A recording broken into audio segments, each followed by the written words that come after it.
I can still see it. The way the late afternoon sun angled through the kitchen blinds, drawing long, tired stripes across the table. It was one of those Sundays that smelled like old coffee and laundry soap when everyone lingered too long after lunch, half out of love, half out of habit. That's when I said it. Not loudly, not with any grand announcement, just a slip of a dream, like a child letting go of a balloon. I think I want to start my own business. For a moment, there was only the tick of the wall clock and the faint rattle of the heater. Then the laughter came, soft at first, almost kind, then louder as though the idea itself was a punchline. A cousin snorted into his cup. My brother shook his head, grinning. Even my mother, who loved me more fiercely than anyone, smiled that tender, worried smile mothers wear when they think you're setting yourself up for heartache. "That's cute," someone said. Cute. I smiled too, because what else could I do?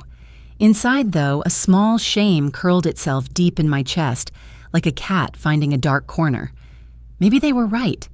Maybe I was a fool, thinking someone like me, no pedigree, no connections, no fancy degrees, could pull something like that off.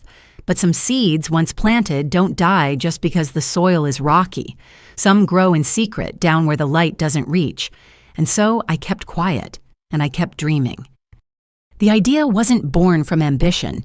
It wasn't a thunderclap or a blinding flash. It was smaller than that, quieter. It started one evening while I was folding clothes in the back room, the local news humming low from the living room TV. They were running a story about a family-owned company closing after 50 years. Another one swallowed up by the big chains moving into town. I remember pausing, a sock dangling forgotten in my hand, and feeling a heaviness settle over me. Not anger, exactly. More like a quiet ache, a sadness for something slipping away. That night, lying awake, the thought came. What if there was a way to bring back something local, something real? Not a business just for money, but a place people could trust. A piece of home. It was a foolish thought, maybe, but it lit something inside me, a soft kind of stubbornness I hadn't felt in years.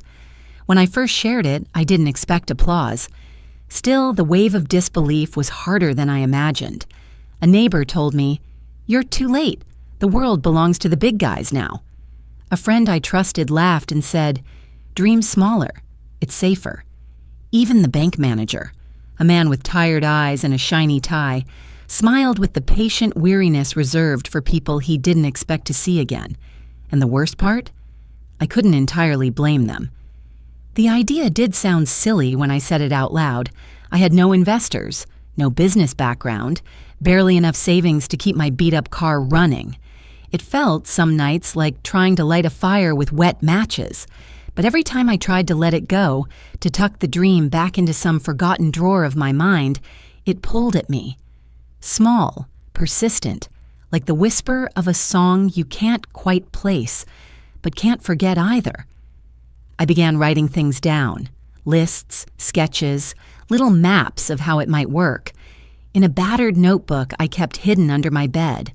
Each page felt like a tiny rebellion, a quiet promise to myself. There were nights I sat up long after everyone else had gone to sleep, listening to the wind rattling the old window panes, wondering if hope alone could build anything real, wondering if it was foolish to believe in things the world had already decided were impossible. Maybe it was foolish, but sometimes foolishness is just another word for faith, and I was ready, even if it meant failing, to find out which it would be. I started small, smaller than small. First, I spent every spare evening combing through books from the library, old ones with cracked spines and yellowed pages that smelled like dust and rain. How to start a business, how to build trust, how to survive when no one's betting on you. Most nights, it was just me and the dim light of the kitchen, the low hum of the refrigerator filling the silence. I'd underline words that felt like road signs: integrity, persistence, community. They sounded almost holy to me. I didn't tell anyone what I was doing. The laughter was still too fresh, still too loud in my memory. Instead, I chipped away in secret. I sketched ideas on the backs of receipts. I priced supplies late at night, whispering numbers under my breath like prayers. I visited small shops 2 towns over, places that had survived somehow, and took notes on everything: how they arranged the shelves, how the owners smiled when you walked in, how the place smelled of wood polish and fresh bread.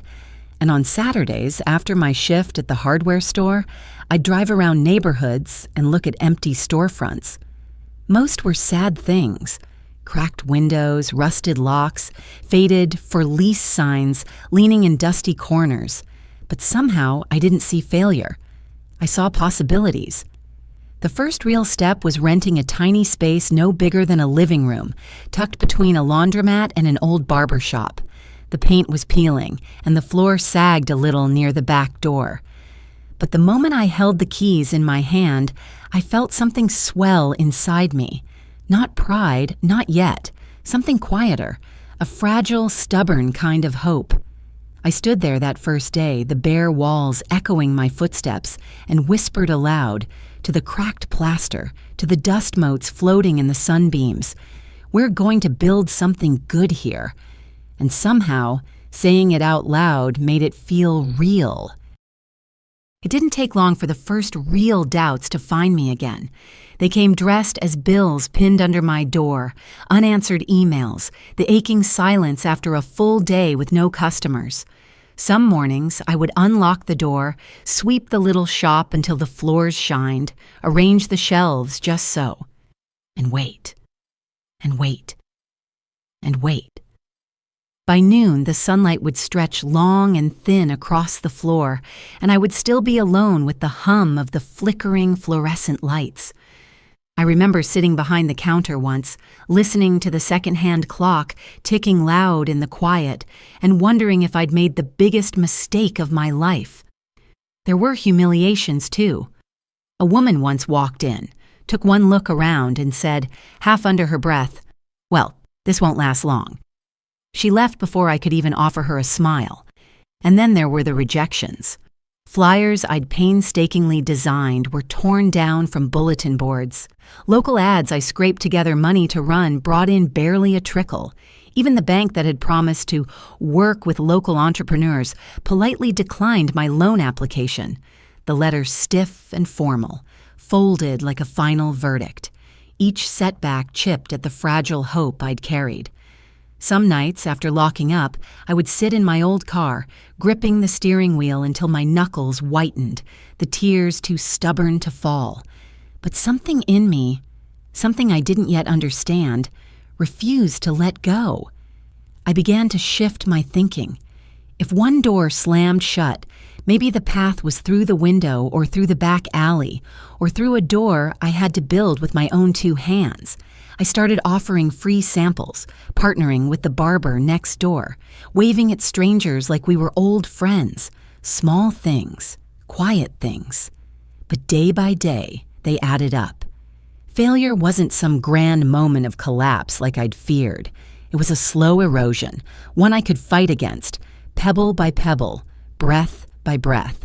And as long as I kept showing up, broom in hand, lights on, heart stubbornly cracked open, I hadn't truly failed yet. There were nights I almost talked myself out of it. I would lie awake staring at the cracked ceiling, the hum of the old heater filling the room, and think of easier roads, safer ones. I could dust off my resume, find another steady job behind someone else's counter, stop bleeding time and money into a dream no one else believed in. The temptation was real, sharp as a stone in my shoe. But then, in the soft gray hours before dawn, something quieter would answer back. Not yet. Just one more day. Just one more try. I didn't realize it then, but that small voice was everything. It wasn't the loud roar of ambition or pride. It was something more fragile, more stubborn. The part of me that refused to die, even when every rational part screamed that it would be easier to quit. Self-belief, I learned, wasn't a banner you waved high for everyone to see. It was a thread you held tight with shaking hands when the wind tried to tear it away. I began writing down every small win in the back of my notebook. A stranger who smiled and said, "This place feels different." A neighbor who dropped off a bag of old supplies saying, "Thought you might use these." A child pressing their face against the glass window, laughing at the bright displays. Tiny things, hardly enough to build a business, some would say, but they were enough to build something sturdier inside me. A foundation the size of faith itself. On days when the doubt roared louder, I would sit at my battered little counter, open that notebook, and run my fingers over those entries, like a priest fingering a rosary. Each word a bead of proof, each moment a quiet defiance against the odds. I wasn't foolish for believing. I wasn't silly for dreaming. I was alive, stubborn, battered, hopeful. And sometimes that is more than enough. And somewhere deep in my bones, I knew if I just kept putting one foot in front of the other, sooner or later, the world would have no choice but to notice. The first time a shipment came in damaged, supplies I'd scraped together every last dollar to buy, I sat on the shop floor for nearly an hour, staring at the broken pieces, not crying, not raging, just hollow, like the wind had been knocked clean out of me. It would have been easy to call it a sign, a message from the universe that I wasn't cut out for this. But as I sat there, the late afternoon lights slanting through the dusty windows, something shifted. Maybe this wasn't a sign to stop. Maybe it was an invitation to learn. I got up, broom in hand, and cleaned the mess. I made the calls, filed the claims, figured out how to negotiate with suppliers who didn't care about my little dream in a small town. It wasn't graceful. It wasn't triumphant. But it was movement. Slow, stubborn movement. Mistakes became familiar companions after that. I ordered too much of the wrong product once and watched it sit untouched on the shelves for months, gathering a thin coat of regret. I spent money on ads that nobody saw. I trusted people who made promises they never intended to keep. Each mistake left a mark, but it also left a lesson. Lessons I started wearing like invisible armor. Not flashy or loud, but real. I stopped chasing quick wins and started listening more carefully. What did people actually need? What were they looking for that they couldn't find anywhere else? Instead of telling them what I thought they should want, I learned to ask, to listen, to adapt. Slowly, the shop began to change, and so did I. I wasn't just selling products anymore. I was building relationships. I was stitching myself into the quiet fabric of the community, one conversation, one small kindness at a time. Failure had tried to break me. Instead, it had built me, not taller or louder, but deeper, rooted. And deep roots, I realized, could weather storms that would topple anything standing on shallow ground. There were so many chances to walk away, more than I care to count. Sometimes, when the shop felt too quiet, when the bills stacked up faster than the customers, I would picture the life I could have had if I'd never started. A steady paycheck, weekends off, no knots in my stomach when I opened the mailbox. But then I'd remember something else. The faces, the small moments, the way the place had begun to mean something, not just to me, but to others.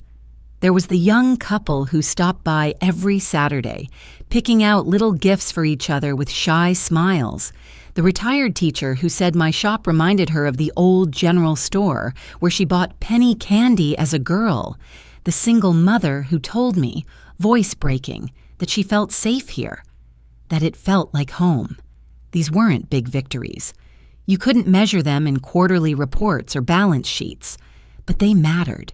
They mattered in a way numbers never could. And so, when the easy way out beckoned, when the voice inside whispered, "Why keep fighting?" I answered back quietly but firmly, because staying means something. I stopped expecting resilience to feel heroic. It didn't. It felt more like putting one foot in front of the other day after day, even when your legs are tired and your heart is heavier than you'd like to admit. It was showing up when no one else would. It was believing that effort meant something, even when results didn't show up right away. Some days, resilience looked like rest, closing the shop early to catch my breath, letting the weight lift off my shoulders for a few precious hours. Other days, it looked like staying open late for a customer who just needed a place to linger, to belong. Little by little, without fanfare, without fireworks, resilience wove itself into the walls, the floors, the heartbeat of the place. And somehow, against all odds, the roots kept growing deeper. For a long time, it was just me. Me and the broom, me and the ledger, me in the empty doorways waiting for footsteps that didn't always come. But slowly, as the shop began to breathe a little easier, I realized something humbling. If I wanted to grow, I couldn't do it alone. The first person I brought on wasn't some polished expert or fancy consultant. It was Ruth, a regular who had wandered in one rainy afternoon looking for a birthday card and stayed nearly an hour, chatting about everything from local politics to her grandson's love of old westerns. There was something about Ruth, a kindness behind her sharp wit, a way of making people feel seen. One day, almost as a joke, I asked if she wanted a part-time job helping me organize the place. She laughed that throaty laugh of hers and said, "Only if you pay me in coffee and the occasional donut." She became the heart of the shop without even trying. Then came Marco, a soft-spoken handyman who noticed one evening that the back shelf was sagging and offered to fix it without asking for a dime. When I tried to pay him, he waved me off and said, "Just tell people where I work if they ask." And so it grew, not through resumes and interviews, but through quiet acts of generosity, through people who believed in the place because they believed in what it stood for. We weren't a team in the corporate sense. We were something older, something sturdier. Neighbors, friends, fellow dreamers. Together we painted walls, fixed leaks, moved displays, learned how to keep the books from bleeding red. We shared jokes, shared struggles, shared meals from the diner down the street when days ran too long, and in the laughter echoing off the worn wood floors, in the clink of coffee cups and the shuffle of busy feet, I realized something. I had planted a seed once, thinking it would grow into a solitary tree. Instead, it had blossomed into a small, stubborn grove, stronger together than any one of us could have been alone. It happened on a Tuesday, not a special Tuesday, just one of those ordinary days where the sky hangs low and gray and the world feels wrapped in wool. I was behind the counter sorting a shipment of new goods Ruth had convinced me to try. Local crafts, handmade soaps, old-fashioned candies. We'd spent the weekend setting up the display, arranging each piece like it mattered, even though a part of me wondered if anyone would care. The door chimed. At first it was just one customer, then two, then three. Within an hour, the shop was humming. Real humming. Not just the lonely buzz of old lights, but the low, beautiful murmur of voices, footsteps, laughter. People wandered the aisles, touching, smiling, picking things up, setting them down with a kind of reverence. I barely had time to think, let alone panic. Ruth handed out samples. Marco helped carry boxes to cars. I rang up sales, my hands trembling slightly every time the register drawer popped open. It wasn't until the third customer mentioned it that I realized why. Someone had written about us. An article. A full-page spread, in the Sunday paper, tucked between the weather and the obituaries. A journalist, visiting her mother for the weekend, had stumbled into our little shop and fallen in love. She wrote about how it felt. The warmth, the nostalgia, the way it made her remember her childhood. She called it a place that feels like coming home.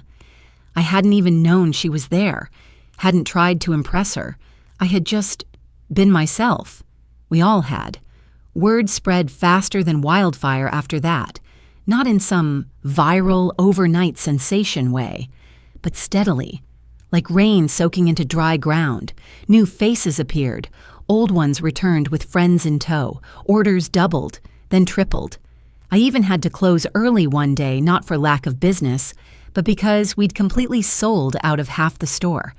Standing in the middle of it all, watching the dream I'd once whispered about bloom into something real, I felt something crack open in my chest.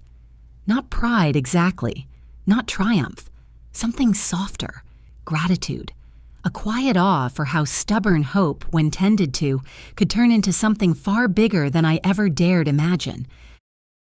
Success didn't look the way I had imagined it when I first started. It wasn't flashy cars or big checks or magazine covers. It was quieter, but somehow infinitely richer. It looked like Ruth standing behind the counter, her eyes misting over as she watched a little boy tug his grandmother over to the candy shelf she'd organized. It looked like Marco fixing up the storefront with his own 2 hands, whistling under his breath like he owned the place too. It looked like the Saturday mornings when the shop was so full we had to open the back door just to let the laughter spill out onto the sidewalk. I made sure to spread the success as much as I could. When we finally started turning a real profit, the first thing I did was raise Ruth's pay. Not because she asked, but because it was right. I slipped extra cash to Marco any time he patched something up, even if he still tried to wave me off with that shy smile of his. We hosted free community days, letting local artists sell their crafts in front of the shop. We partnered with the elementary school to run a reading program, setting up a tiny corner filled with donated books. And when the holidays rolled around, we kept the lights on late and the cocoa hot, welcoming anyone who needed a little warmth. People started calling the shop our place. Not mine, not some stranger's business venture, but ours. It became a landmark not because of what we sold, but because of what we offered, a feeling, a belonging, a small anchor in a world that so often feels like it's rushing past without noticing anyone. And truth be told, that meant more to me than any dollar figure ever could. There was a moment, late one evening after closing, when I stood alone in the shop, the floorboards still humming with the day's energy. I looked around, at the worn counters, the scuffed shelves, the soft glow of the string lights, and I realized this wasn't just my dream anymore. It belonged to everyone who had believed, even in the smallest way, everyone who had stayed, everyone who had carried a little piece of hope through my door. And somehow, that made the dream even sweeter. If you had told me, back when I first scribbled that idea onto a napkin, how long the road would be, how many quiet heartbreaks it would take, how much doubt would hang heavy in the air some mornings, I don't know if I would have had the courage to start. But standing here now, looking back, I realized something simple and profound. It was never really about the business. It wasn't about proving anyone wrong. It wasn't about making a name for myself. It wasn't even about money, though I'm grateful for the comfort it's brought.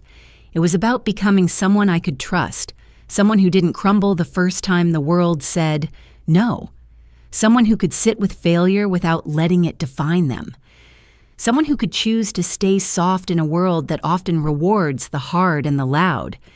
If I could go back and speak to that younger version of myself, the one staring at a broken shipment on the floor, the one hearing the snickers behind her back, I wouldn't offer big advice or clever slogans. I would just sit beside her quietly and say, keep going. The dream is real, but not because of what it builds around you. It's real because of what it builds within you. Because the truth is, dreams don't always look the way we expect. Sometimes they grow slowly, stubbornly, underground, out of sight. Sometimes their blossoms aren't flashy, but they are enduring. I used to think success was a peak you reached, some glittering summit where the world finally applauded and everything made sense. But now I know better.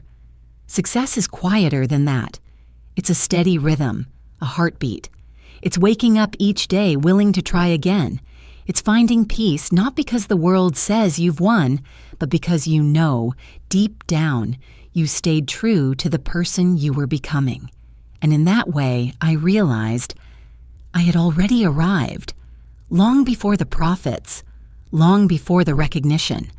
I had arrived the moment I refused to give up on myself. Some nights, when the town falls into its slow, sleepy hush, I take out the key to the very first lock on my shop door. It's small now, worn smooth by years of turning it with trembling hands. Days when I wasn't sure if I had the courage to open the door at all. I keep it in a carved wooden box behind the counter, tucked under an old ledger no one uses anymore. Not because it's valuable, but because it reminds me. Beginnings are always fragile. And yet, somehow, they still hold. A few months ago, on a whim, I started a quiet tradition. Every time a customer tells me the shop reminds them of something they lost, a childhood memory, a place they once loved, I write a note. Just a few words, and I slip it into a little ceramic jar we keep near the register. We call it the Jar of Remembering. No one knows it's there but us. Someday, when the shop has changed, when the floors have worn thin and the shelves hold different hands, maybe someone will find that jar. Maybe they'll read those scraps of longing and love and know that once, in this small corner of the world, people remembered each other. Because that's the truth I learned through all of this. It's not the size of the dream that matters. It's the way we weave our days into threads of care. Unnoticed, but unbreakable. It's the quiet compassion we scatter like seeds, never knowing where they might take root. Everything we build, even this shop, even the laughter in these walls, will someday fade.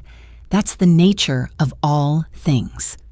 But the kindness we offer without demand, the courage to keep opening our own small doors, those ripple outward like a stream whose end we'll never see. And in that way, even the smallest life is infinite. If this story touched something in you, share your thoughts below. Maybe you're holding the fragile key to a dream no one else sees yet. Maybe you're weaving your own unseen threads of hope. Either way, keep going. The ripples you're making are already traveling farther than you know.